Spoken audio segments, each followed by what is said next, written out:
It's the Poojie Podcast, proudly sponsored by Cimarron Golf Club. What is going on, Pooj Crew? Thank you for being here. It's a beautiful Monday afternoon, and maybe you're eating lunch. Maybe you're enjoying some lunchtime with Poojie. I know it's typically the morning Pooj, but we got lunchtime Poojie here, and late last night here on the East Coast, not late in Las Vegas, U.S. men's national team makes an absolute statement on the world stage. No, it's not the Olympics, I know that, but it's the Gold Cup. And back in June, the U.S. men's national team beat Mexico in the Nations League final. And not many people knew what the Nations League was. Verbin came on my show. We discussed the Nations League. But last night in the CONCACAF Gold Cup, which a lot of people know, that's, the North American tournament, Copa America, the Euros. Well, this is the CONCACAF Gold Cup. Maybe not as prestigious as some of those other cups that are up for grabs over in Europe or South America, but nonetheless, a statement being made, an exciting, thrilling finish to this game. The U.S. men's national team, I'll say it, is back. And I'll say I had a lot to do with this because I talked so much shit about this men's national team for so many months, and they have proven me wrong time and time again, and I'm glad to be proven wrong because there's nothing more exciting than being excited for your men's national team, and I can finally say that I am.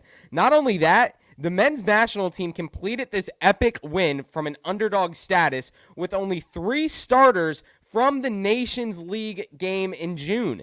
Meanwhile, Mexico had 8.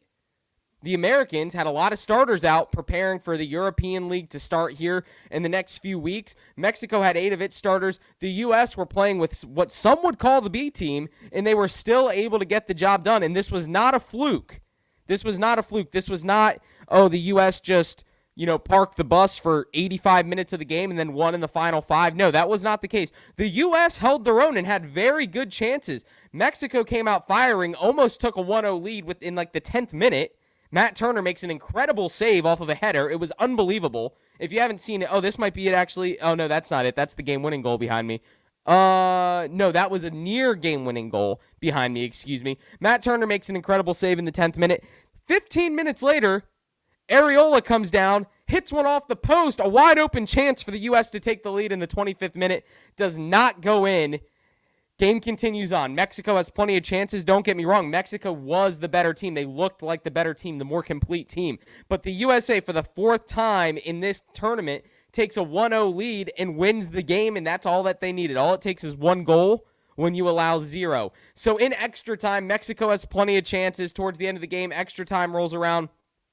117th minute. This is nearly the game being over. The U.S., Miles Robinson, takes a header from about 35 yards out into the back of the net to take the lead, and the USA men's national team celebrates. Everyone's going crazy in Vegas. Wild scene, awesome scene. Alexi Lalas getting emotional on the telecast. It was unbelievable for the USA men's national team. So here we are, back-to-back months. The USA men's national team, there's the goal behind me, wins its 2nd major cup of the year, I would say. And I feel like this is a turning point. This is a great opportunity for the USA men's national team to build off of this. They have to build off of this momentum. They'll have plenty of players playing over in Europe this year, but this is an opportunity for them to actually build domestically for future tournaments to come. And I know the World Cup's the big thing. I know the Olympics are the big thing. I get it. I understand that completely. Don't get me wrong. But in the situation that the U.S. men's national team is in, this was a big monumental win, getting over arch rival Mexico, 2 wins in a row. Last time the U.S. beat Mexico in the Gold Cup was 2007. So this is a 14-year drought that has been snapped, and we got the victory in the Gold Cup final. Great scene from Las Vegas, an awesome time, and I hope you were watching it. A few hours later, the U.S. women's national team fell to Canada in the Olympics in the semifinals. I think it was the semifinals, and that was unfortunate. So it's almost like roles reversed for these two teams. The men's go on in triumphant victory. The women collapse as huge favorites and collapse to Canada in the Olympics. So unfortunate news there, but shout out to the men's national team standing their ground, building momentum, and they could become a force to be reckoned with. Enjoy the rest of your Monday. Tune in tomorrow, Jaguars 90407 Sports. We're starting a new Jaguar series tomorrow. going over quarterbacks and running backs in training camp going into the season. We'll start that tomorrow. Plenty of Minshew talk, plenty of Trevor Lawrence talk. How is Travis Etienne going to fit into this? How is James Robinson going to play this year? Be on the Poojie Podcast channel to check that out. Until next time, go make this world a better place. Take care.